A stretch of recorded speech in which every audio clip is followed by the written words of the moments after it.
चलिए एग्जाम्पल देखते हैं हम ग्रेजुएटी पे।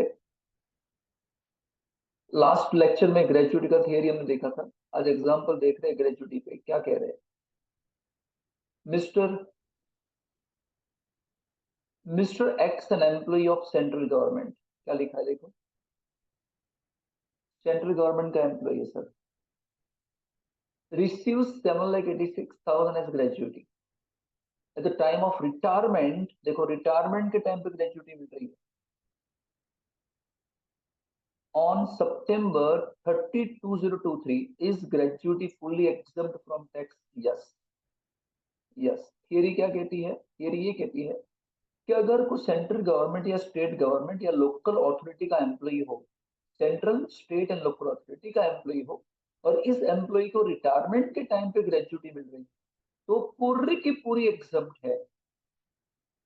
ठीक है। हाँ, याद रखना, अगर किसी भी कोई भी प्रकार का एम्प्लॉयर हो, यानी सेंट्रल गवर्नमेंट हो, स्टेट गवर्नमेंट हो, लोकल अथॉरिटी हो, कोई भी हो, प्राइवेट कंपनी हो, पब्लिक कंपनी, कुछ भी हो, अगर रिटायरमेंट के टाइम पे ग्रेजुएटी नहीं मिल रही है, during the continuation of job gratuity मिल रही है, तो पूरा टैक्सेबल हो जाता है।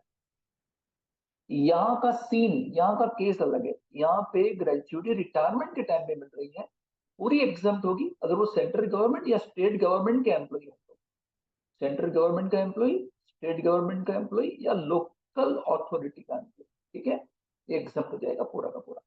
Question 2, mister X an employee of PQR limited, PQR limited तो कोई गवर्नमेंट नहीं है, receives 78,000 as gratuity, he is covered by the payment of gratuity act। अगर कोई नॉन गवर्नमेंट एम्प्लॉय है तो आपको देखना पड़ता है कि कवर्ड के नॉट कवर्ड, है ना, by payment of gratuity act. Law ये कहता है कि हर एक एस्टेब्लिशमेंट जहां पे 10 या 10 से ज्यादा एम्प्लॉइज काम करते हैं, वो उस एम्प्लॉयर को कंपल्सरी ग्रेजुएटी पे करनी पड़ती है, और वो सभी लोग पेमेंट ऑफ ग्रेजुएटी एक्ट में कवर हो जाते हैं।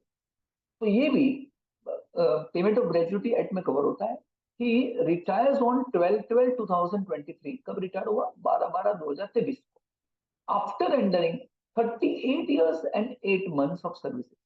At the time of retirement, his basic salary and dearness allowances were 2,400 and 800 respectively।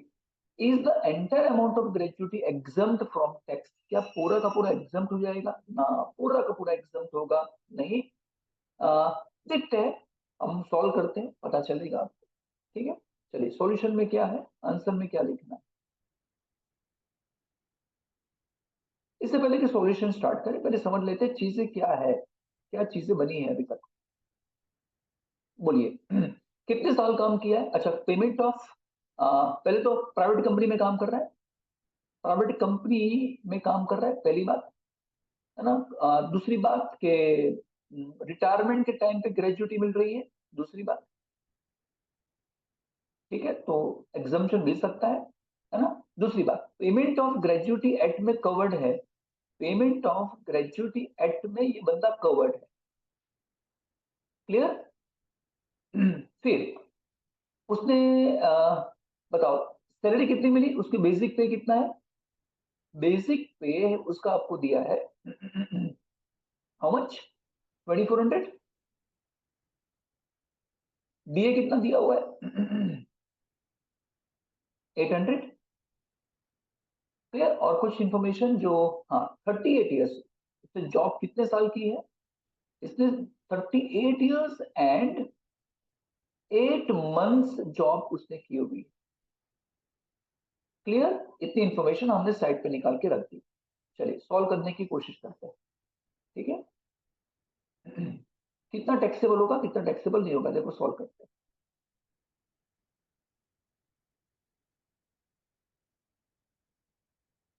चलिए क्या है बताओ, कवर्ड है ना, पेमेंट ऑफ ग्रेजुएट एक्ट में वो कवर्ड। तो पहले पहले क्या लिखेंगे हम क्या लिखेंगे कि ग्रेजुएटी मिली कितनी उसको, gratuity received is getting gratuity of 78,000। Exemption कितना मिलेगा?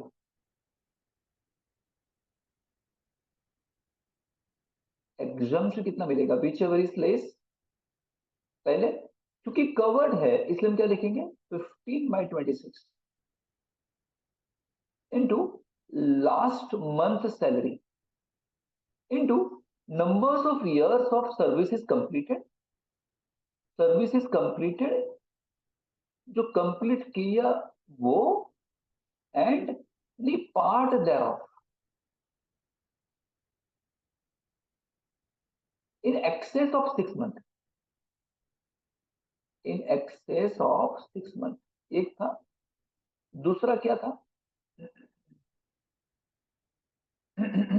दूसरा क्या था जो आपको ग्रेजुटी मिली है वो, and statutory limit, statutory limit कितनी है 20 लाख। एंड थर्ड क्या है, आपको जो ग्रेजुटी रिसीव हुई है वो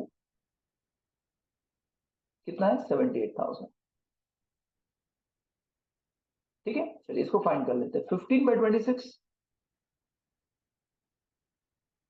इनटू लास्ट मंथ सैलरी, यहां पे क्या आएगा लास्ट मंथ सैलरी। अब यहाँ पे बच्चों सैलरी का मतलब क्या था, यहाँ पे सैलरी का मतलब होता था बेसिक पे प्लस डीए, बेसिक पे प्लस डीए।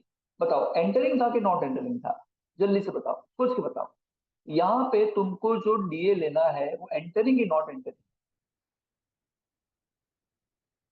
अरे बेटा यहाँ पे दोनों ही था, एंटरिंग भी था और नॉट एंटरिंग भी था, एंटरिंग भी था एंड नॉट एंटरिंग दोनों ही, मतलब इन शॉर्ट डीए यहाँ कंसिडर कर लेना। चलिए बताओ बेसिक पे कितना है आपका, बेसिक पे है 2400, डीए कितना है 800, जो लास्ट मंथ आप ड्रॉ कर रहे थे ये कितना होगा बेटा 3200, ये कितना हो गया 3200। यहाँ पे दोनों लेना है, एंटरिंग हो तो भी लेना है, नॉट एंटरिंग हो तो भी लेना है। ठीक है, अगर एग्जाम्पल में कुछ ना बोला हो तो डीए ऑलवेज नॉट एंटरिंग होता है, not entering for retirement benefit, but यहाँ तो हमको दोनों ही ले लेना है। ये 3200 हो गए तो यहाँ ले लेंगे 3200। ठीक है, इनटू कितने साल काम किया 38 ईयर्स एंड 8 मंथ, मतलब इसको राउंड ऑफ कर देंगे 39। तो बेटा ये कितना हो जाएगा 3200 इंटू 39 डिवाइड बाय 26 इंटू 15, ये हो जाने वाला है 72। करना क्या है, इन तीनों में से जो लेस होगा विच एवर इज लेस वो आपको एग्जम्प्ट कर देना। तो 72 क्या हो जाएगा एग्जम्पशन हो जाएगा, एंड टैक्सेबल हो जाएगा कितना 6000। Simple, covered by payment of gratuity वाला एग्जांपल यहाँ पे खत्म हुआ। मेन चीज यही है 15/26 लास्ट मंथ सैलरी, इधर ही फोकस करना है। और सैलरी का मतलब क्या था बेसिक प्लस डीए, यहाँ पे कमीशन आता